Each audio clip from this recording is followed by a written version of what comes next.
오늘은 2차 방정식의 실근의 부호에 대해서 공부를 해보도록 하겠습니다. 2차 방정식의 실근의 부호. 자, 주어진 두 실근이 이제 모두 양수이냐, 또는 주어진 두 실근이 모두 음수이냐, 또는 두 실근의 부호가 서로 다르냐, 이렇게 실근의 부호에 따라서 우리가 유도할 수 있는 조건들이 있거든요. 그 조건들이 어떤 건지를 확인하고 그 조건을 통해서 문제에서 주어진 어떤 미지수에 대한 범위나 값을 구하는 것. 자, 이것이 오늘 배우는 내용이라고 생각하시면 됩니다. 그러면 자, 이 세 가지 경우에 따라서 어떤 조건들이 유도되는지는 한번 확인해 보도록 하겠습니다.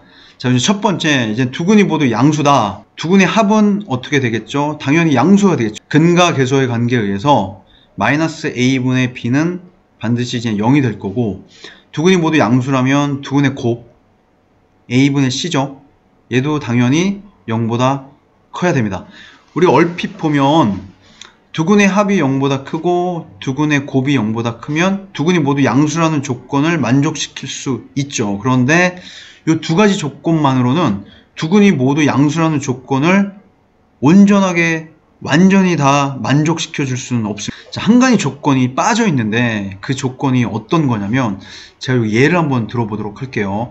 만약에 알파라는 아이가 자 1 플러스 i라고 하고 이 베타를 1-i라고 한다면 두근의 합은 2가 되겠죠. 자, 두근의 곱은 우리가 합차를 쓰면 1의 제곱 마이너스 자 i의 제곱이기 때문에 i의 제곱은 마이너스 1 마이너스 붙으니까 자 2가 되겠죠.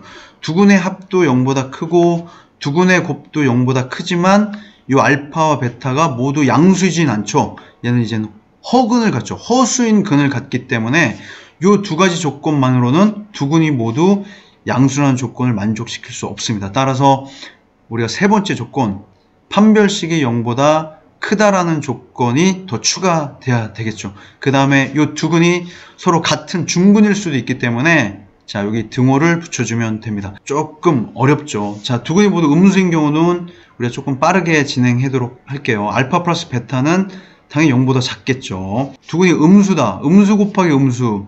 따라서 두 근의 곱은 자, 얘는 이제 0보다 클 거고, 자, 이 두 조건 가지고는 여전히 알파 베타가 허수일 수도 있기 때문에 판별식이 0보다 크거나 같다는 조건이 또 추가돼야 되겠습니다.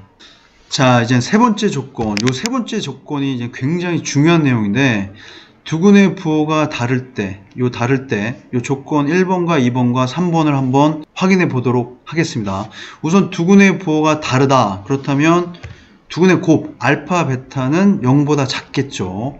자, a분의 c죠. 근과 계수의 관계. a분의 c는 자, 0보다 작다. 자, 그렇다면 이 첫 번째 조건, 이 알파 플러스 베타, 자, 얘는 어떨까요? 두근의 부호가 다를 때 알파 플러스 베타는 0보다 클까요? 작을까요? 자, 정답은 몰라죠. 몰라. 자, 얘는 이제 몰랍니다. 몰라. 자, 왜냐? 두근의 부호가 다른 거지 양근의 절대값이 음근의 절대값보다 큰지 작은지 또는 같은지 우리가 정확히 알파 플러스 베타에 대한 부호는 알 수가 없는 상태입니다. 자, 이게 이제 굉장히 중요한 내용입니다. 자, 그 다음에 자, 세 번째 조건, 요 판별식에 대한 조건은 어떨까요? 우선 두근의 부호가 다르다라는 얘기는 자, a분의 c가 자, 0보다 작다라는 의미죠. 자, a분의 c가 0보다 작다라는 의미는 ac도 0보다 작다라는 얘기죠. 요 a와 c의 부호가 다르다라는 이야기이기 때문에 자, ac도 0보다 작죠. 자, 그렇다면 요 판별식을 한번 보도록 하죠. 판별식은 b제곱 마이너스 4ac죠. 자, 그런데 자, ac가 0보다 작다라는 얘기는 음수에다가 요 마이너스 4를 곱했기 때문에 마이너스 4ac는 양수라는 이야기고, 요 양수에다가 b제곱도 얘도 이제 양수죠. 따라서 ac가 0보다 작다라는 얘기는 b제곱 마이너스 4ac가 0보다 크다라는 이야기나 마찬가지입니다. 알파 베타가 0보다 작다라는 의미 안에는 판별식이 0보다 크다라는 조건이 포함되어 있기 때문에 굳이 이 아이는 고려할 필요가 없습니다. 고려할 필요가 없다. 따라서 두 근의 부호가 다르다라고 하면 우리가 정확히 알 수 있는 조건은 알파 베타가 0보다 작다는 조건만 명확하게 알고 얘는 고려할 필요가 없는 거고 얘는 지금 모르는 상태죠. 자, 여기까지 이해가 되셨죠? 자, 지금부터 하는 건 뭐냐면 요 몰라에 대해서 이제 해석을 하는 겁니다. 이제 문제는 여기서 출제된다고 생각하시면 됩니다. 세 가지 조건이 추가로 주어진다면, 만약에 양근과 음근의 절대값이 같다라는 조건이 붙어진다면 이 알파 플러스 베타는 자 0이 되겠죠. 자, 이해하셔야 됩니다. 자, 양근이 음근의 절대값보다 크다. 그러면 두 근의 합 알파 플러스 베타는 양근이 더 크기 때문에 얘 양수가 될 거고, 자, 음근의 절대값이 더 크다면 알파 플러스 베타는 자 0보다 작아지겠습니다. 자, 이해되셨죠? 여기는 이제 지워보도록 하고, 이 부분은 여전히 알파 베타는 자 0보다 작다. 얘는 고려할 필요가 없겠죠. 자, 여기에서 문제가 주로 출제된다는 것을 기억하시기 바라겠습니다. 자, 예제로 넘어가도록 하겠습니다.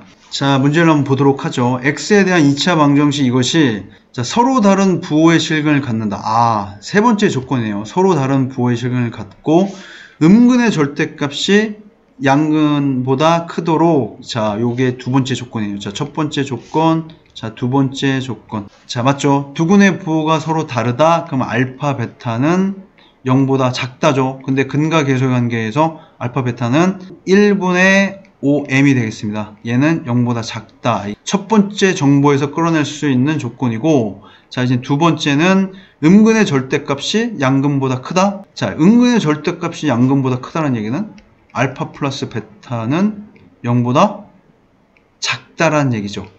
맞죠? 자, 알파 플러스 베타, 우리 근과 계수 관계에서 마이너스 a분의 b이기 때문에 얘가 0보다 작다.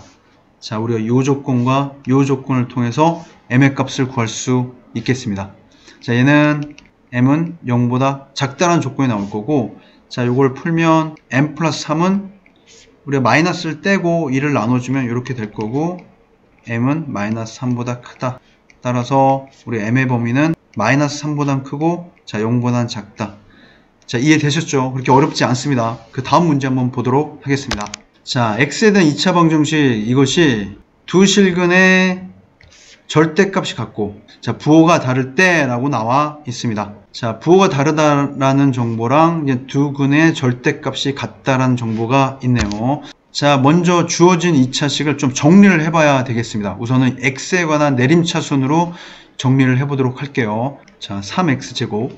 자, 암산합니다. 3m 플러스 1 x 플러스 3m. 자, 여기는 그대로, 자, 이쪽은 넘겨보도록 할게요.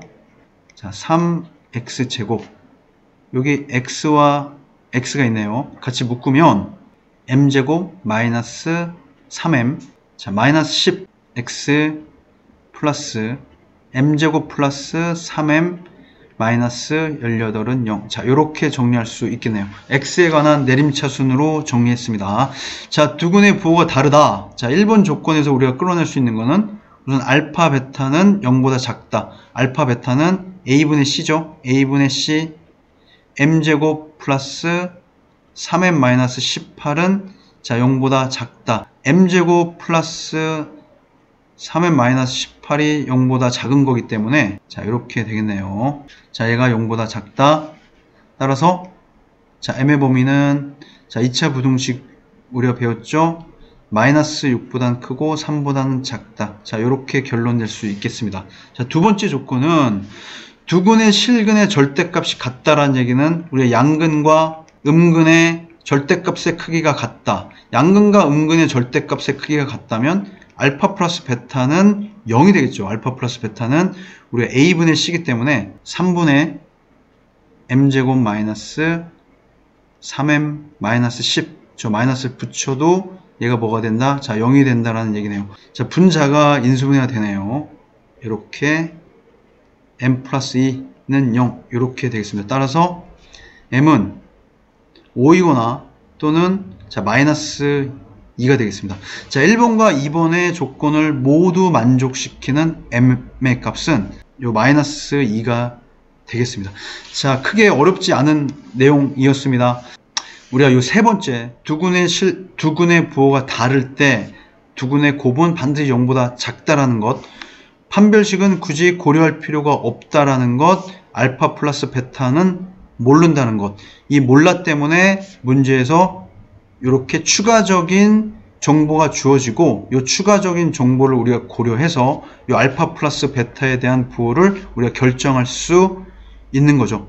자, 강의를 마치겠습니다.